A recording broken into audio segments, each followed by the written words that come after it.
Assalamualaikum warahmatullahi wabarakatuh. Perkenalkan, nama saya Yanti Mariawanti.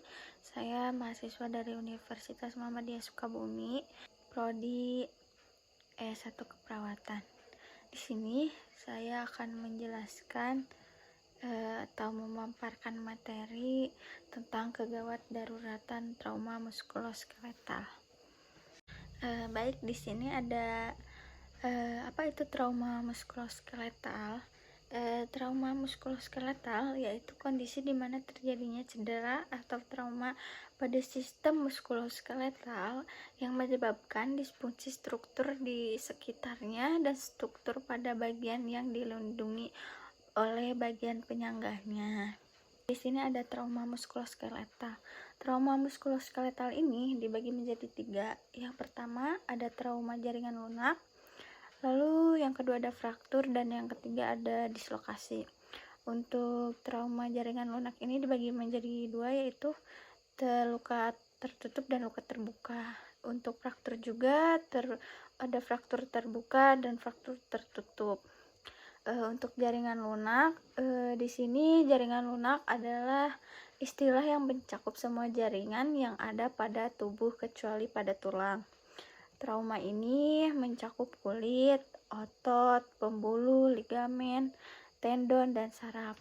Trauma yang disebabkan dapat dibedakan dari yang ringan seperti lutut tergores hingga kritis yang mencakup pendarahan internal yang melibatkan kulit dan otot-otot luka, dibagi menjadi luka tertutup dan luka terbuka. Nah, dan untuk frakturnya, di sini fraktur yaitu patahnya tulang yang mengakibatkan gangguan tulang parsial atau total. Fraktur diklasifikasikan menjadi tertutup dan terbuka.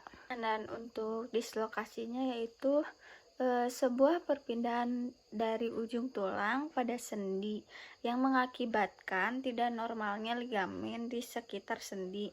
Juga disebut dengan lucation.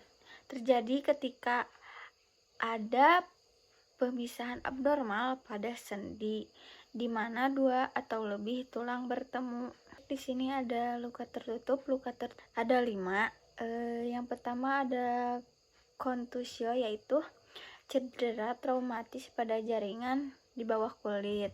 Lalu ada ekchimosis, yaitu perubahan warna pada kulit yang disebabkan darah bocor ke jaringan lunak di sekitarnya, menyebabkan kulit menjadi berubah warna. Lalu ada edema.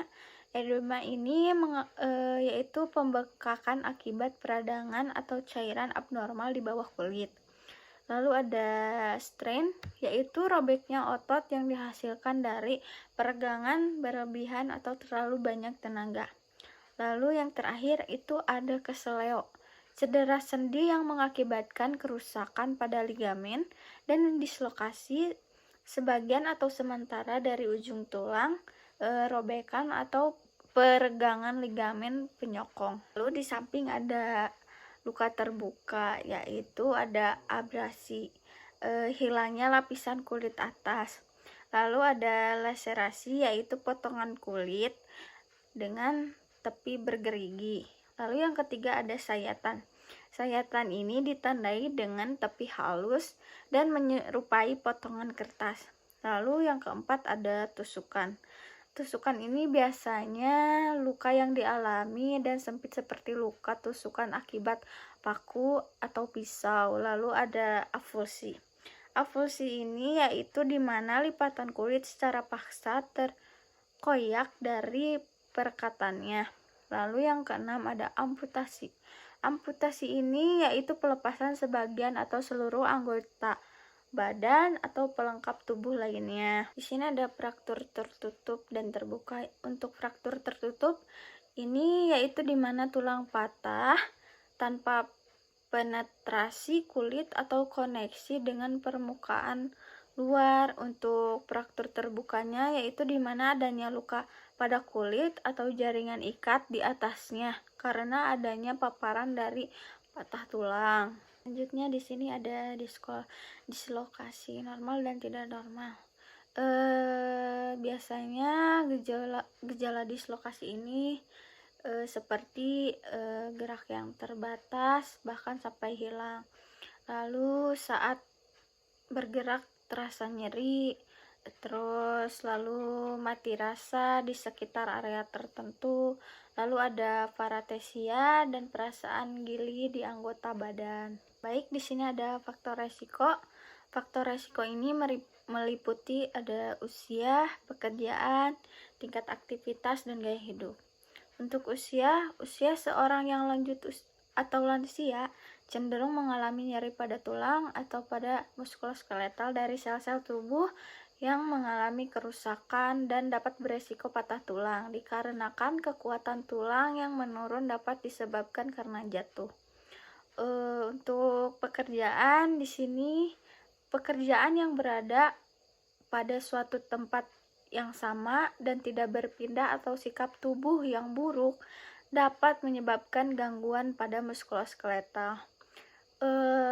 Tingkat aktivitas ini dapat disebabkan aktivitas penggangguan otot yang berlebihan atau terlalu lama tanpa istirahat, seperti para olahragawan. Hal ini dapat menyebabkan gangguan atau trauma pada muskuloskeletal. Untuk gaya hidupnya, di sini gaya hidup ini dipengaruhi dengan kebiasaan seseorang yang berlebihan dalam menggunakan sistem muskuloskeletal, kebiasaan olahraga tanpa prosedur yang tepat. Ada beberapa penata laksanaan yang dapat dilakukan. Penata laksanaan trauma muskuloskeletal dapat dilakukan sesuai klasifikasi kejadian. Tindakan umum yang dapat dilakukan itu seperti menghilangkan nyeri akibat trauma. Lalu terapi obat-obatan yaitu seperti analgetik, obat anti-inflamasi non-steroid, lalu kortikosteroid. Lalu ada juga fisioterapi dan terapi okupasi. Untuk terapi ini digunakan dalam rangka membantu pasien untuk menghilangkan rasa nyeri yang dialami, serta untuk menjaga rentang gerak agar tidak dapat kekakuan. Lalu untuk menjaga kekuatan dan juga menyesuaikan kegiatan aktivitas sehari-hari sesuai dengan kondisi yang dilakukan pada saat ini. Di sini ada penata laksanaan pada jaringan lunak. Yang pertama ada luka tertutup. Pada cedera tertutup ini yaitu ada strain dan kesleo. Pasien dengan kondisi ini biasanya mengalami rasa nyeri dan sensasi terbakar dengan atau tanpa ekimosis. Di sini terdapat kelainan pada bentuk sendi, kehilangan pergerakan sendi. Tindakan yang dilakukan untuk kondisi ini dengan pengobatan kontrol nyeri, strapping atau perban suportif, dan mobilisasi dengan splinting sehingga otot yang terkena pada posisi yang rileks. Kompres dingin juga dapat digunakan untuk mengurangi rasa nyeri pada kondisi ini. Di sini ada luka terbuka. Di sini ada luka abrasi, lalu sayatan, avulsi, dan amputasi.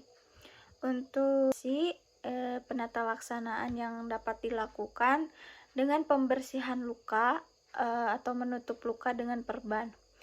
Bisa dilanjutkan dengan tindakan sekunder yang berfokus dengan pencegahan infeksi.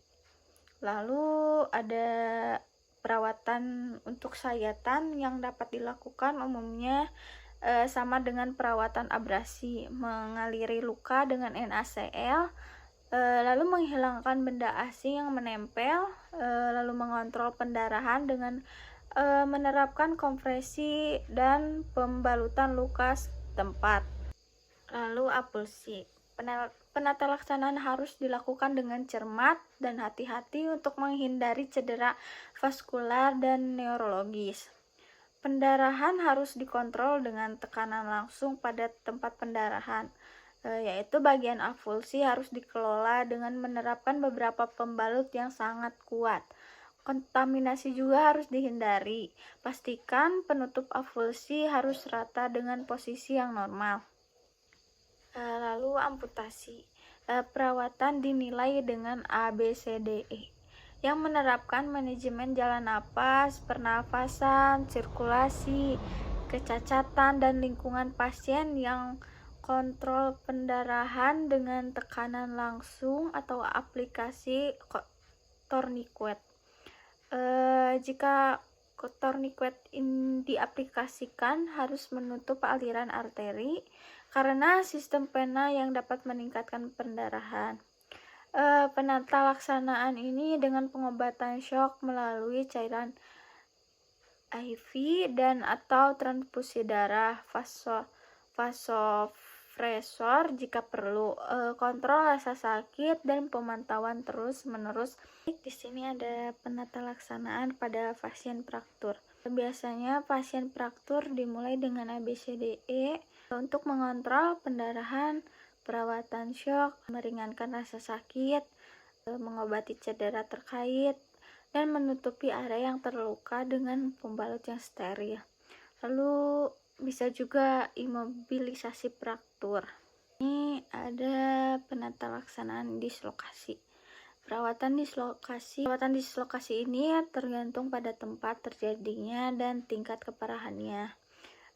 Biasanya pengobatan awal yang dilakukan adalah istirahat, konversi, dan ketinggian. Lalu si obat penenang atau anestesi diperlukan untuk membuat pasien nyaman dan juga memungkinkan otot di dekat sendi yang cedera untuk rileks dan memudahkan prosedur.